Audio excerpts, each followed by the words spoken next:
வணக்கம். நம்ம அன்றாட வாழ்க்கையில நாம சந்திக்கிற துன்பங்கள், கவலைகள், இந்த பந்தங்கள் இது எல்லாத்திலிருந்தும் விடுபட ஏதாவது வழி இருக்கா? பகவத்கீதையோட 2வது அத்தியாயத்துல பகவான் கிருஷ்ணர் இதுக்கு ரொம்ப ஆழமான பதில்களை கொடுக்கறாரு. இன்னைக்கு நாம 51லிருந்து 55 வரையிலான ஸ்லோகங்கள் மூலமா அந்த விடுதலைக்கான பாதைய பத்தி தான் தெரிஞ்சுக்க போறோம். நம்ம எல்லாருக்குமே மனசுக்குள்ள வர்ற ஒரு கேள்விதான் இது. இந்த பிறப்பு, இறப்பு, துன்பம்னு ஒரு முடிவே இல்லாத சுழற்சியில நாம சிக்கி தவிக்கிறோமே, இதுல இருந்து உண்மையிலே விடுதலை சாத்தியமா? வாங்க, இதுக்கு பகவான் கிருஷ்ணர் என்ன பதில் சொல்றாருன்னு கேட்போம். சரி, அப்போ இந்த விடுதலையை நோக்கிய பயணத்துல முதல் அடியை எடுத்து வைப்போம். இந்த பந்தங்கள்ல இருந்து விடுபட பகவான் கிருஷ்ணர் சொல்ற முதல் வழி என்னன்னு இப்போ பார்க்கலாம். விடுதலைக்கான முதல் படியை விளக்குற ஸ்லோகம் 51ல இருந்து ஆரம்பிக்கலாம். கர்மஜம் புத்யுக்தா ஹி பலம் த்யக்த்வா மனிஷிணः ஜன்ம பந்தவிநிர்முக்தா பதம் கச்சந்தியநாமயம். அப்போ இந்த ஸ்லோகத்தோட அர்த்தம் என்ன? பாருங்க, ஞானிகள் அவங்க கடமைய செய்வாங்க. ஆனா அதோட பலன்ல, அதாவது வெற்றி கிடைக்குதா தோல்வி கிடைக்குதான்னு அதுல மனச ஒட்ட விட மாட்டாங்க. இதுக்கு ஒரு நல்ல உதாரணம் சொல்லணும்னா, ஒரு தோட்டக்காரர் மாதிரி.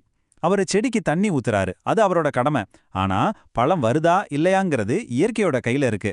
இந்த மாதிரி பற்று இல்லாம இருக்கும்போது அவங்க பிறப்பு இறப்புங்கிற சுழற்சியிலிருந்து விடுபட்டு எந்த துயரமும் இல்லாத ஒரு நிலையை அடையறாங்க.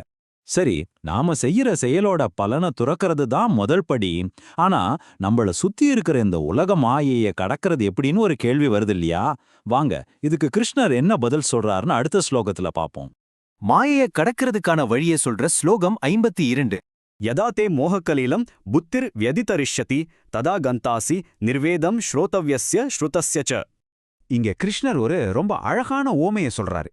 மாயைய ஒரு அடர்ந்த காடுன்னு சொல்றாரு. யோசிச்சு பாருங்க, ஒரு அடர்ந்த காட்டுல மாட்டிக்கிட்டா நமக்கு வழி தெரியாம குழம்பி போயிடும் இல்லையா? அதே மாதிரி தான் எப்போ நம்ம புத்தி இந்த மாயைங்கிற காட்டுல இருந்து வெளியில வருதோ அப்போதான் நம்ம கேட்ட விஷயங்கள், கேட்க போற விஷயங்கள், அதாவது உலகத்தோட புகழ்ச்சி இகழ்ச்சின்னு எது மேலேயுமே நமக்கு ஒரு பற்றுதல் இருக்காது.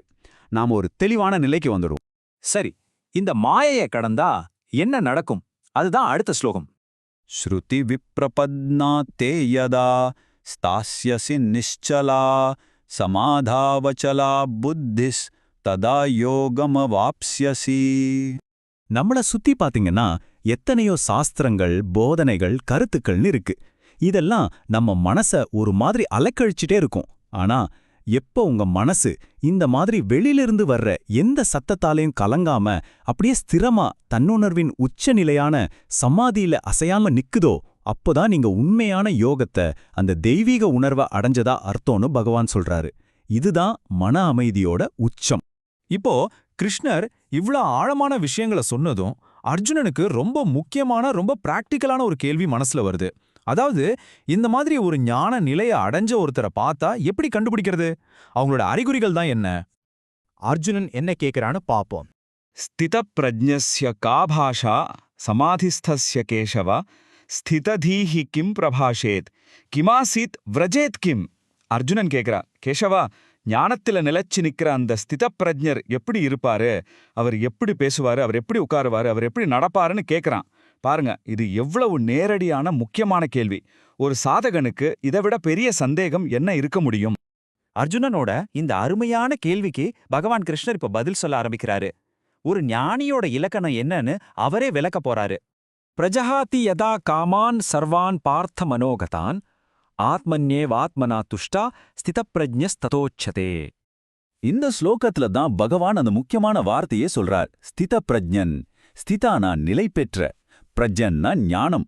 சிம்பிளா சொல்லணும்னா ஞானத்துல நிலைச்சு நிக்கிறவர். சரி, அப்படின்னா யாரு?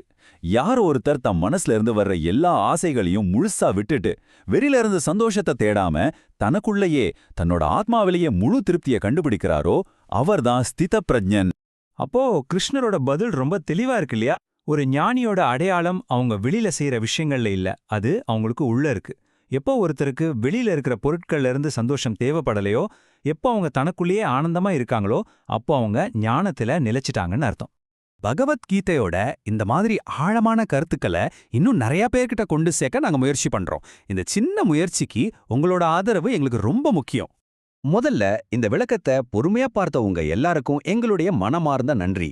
ஞானகோஷ் ஒரு பன்மொழி சேனல். இங்க நாங்க சனாதன தர்மத்தோட ஞானத்தை ஆங்கிலம், இந்தி, மராத்தி, தமிழ், பெங்காலின்னு பல மொழிகள்ல பகிர்ந்துக்கிறோம். இன்னும் நிறைய மொழிகளும் கூடிய சீக்கிரம் வரப்போகுது.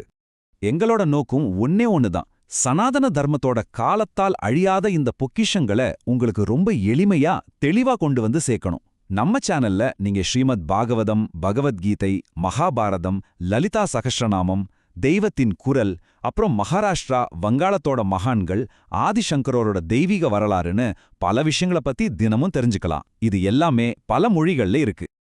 எங்களோட இந்த முயற்சி உங்களுக்கு பயனுள்ளதா இருந்துச்சுன்னா மறக்காம ஞானகோஷ் சேனலுக்கு சப்ஸ்கிரைப் பண்ணுங்க. அப்போதான் நாங்க தினமும் போடுற பதிவுகள் உங்களை வந்து சேரும். இந்த தெய்வீக ஞானத்தை லைக் பண்ணி உங்க நண்பர்கள், குடும்பம், உங்க சமூகத்துல எல்லார்கிட்டயும் ஷேர் பண்ணுங்க. வாங்க நாம எல்லாரும் சேர்ந்து சனாதன தர்மத்தோட ஒளிய பிரகாசிக்க செய்வோம். போனதுக்கு முன்னாடி உங்களுக்காக ஒரு கேள்வி. தனக்குள்ளேயே முழுமையான ஒரு ஆனந்தத்தை கண்டுபிடிச்ச ஒருத்தரால இந்த வெளியுலகத்தோட ஆசைகளையும் ஈர்ப்புகளையும் உண்மையிலே ஜெயிக்க முடியுமா?